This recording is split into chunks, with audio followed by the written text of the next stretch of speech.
Hello everybody, thank you for tuning in. Today we are talking about the latest information on the second stimulus check, here on Stimulus Check Updates. If you are new to the channel, make sure you subscribe. Negotiations on the next stimulus bill continue to be a four-way street, and now 3 of the 4 power players are nearing a semi-agreement. Does this mean that coronavirus relief could finally be on the way? Here's the latest update as we head into the weekend. Steven Mnuchin said the White House won't let differences over funding targets for COVID-19 testing derail stimulus talks with top Democrats.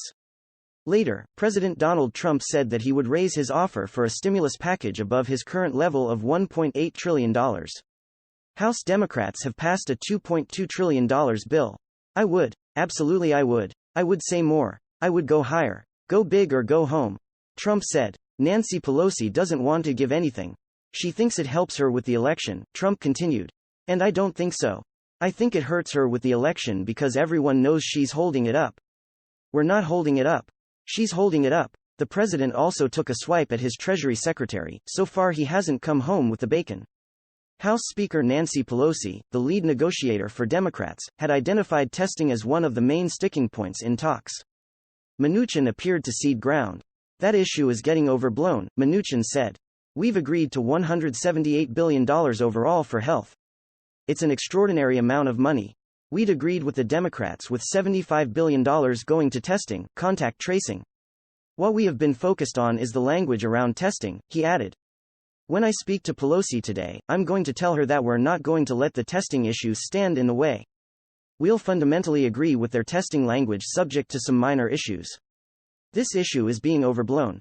Mnuchin on stimulus talks, we're not going to let the testing issue stand in the way. Pelosi, whose party passed a $2.2 trillion relief bill in the House, has criticized the White House's latest $1.8 trillion proposal as insufficient.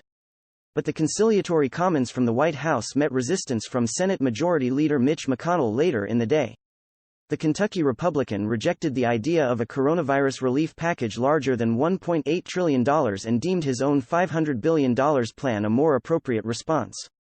My members think what we laid out, $500 billion, highly targeted, is the best way to go. So that's what I'm going to put on the floor, McConnell said. It's what Senate Republicans feel like it is an appropriate response.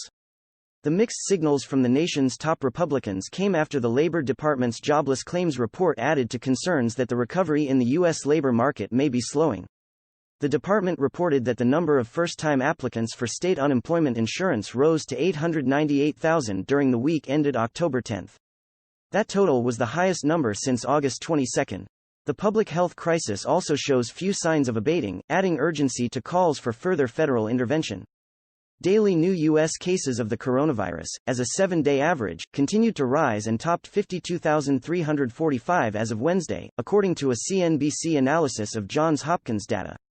Average daily new infections are 17% higher than a week ago and have been growing for the last 10 days.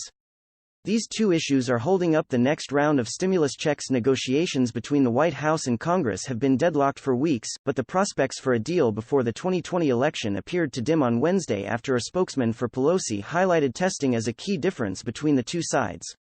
One major area of disagreement continues to be that the White House lacks an understanding of the need for a national strategic testing plan, spokesman Drew Hamill wrote on Twitter.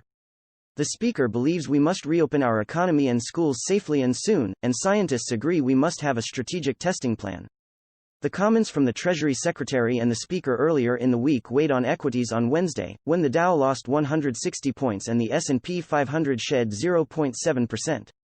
U.S. stocks appeared set for their third straight day of losses Thursday morning as the Dow dropped 275 points and the S&P 500 lost 1.1%. Trump said he had scrapped stimulus talks earlier this month until after the election, but he later reversed course and called for a big relief package as his Democratic challenger, Joe Biden, extended his lead in national polls.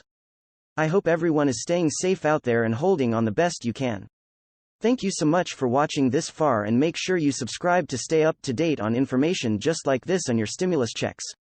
Leave a comment and like down below, and I'll catch you next time on Stimulus Check Updates.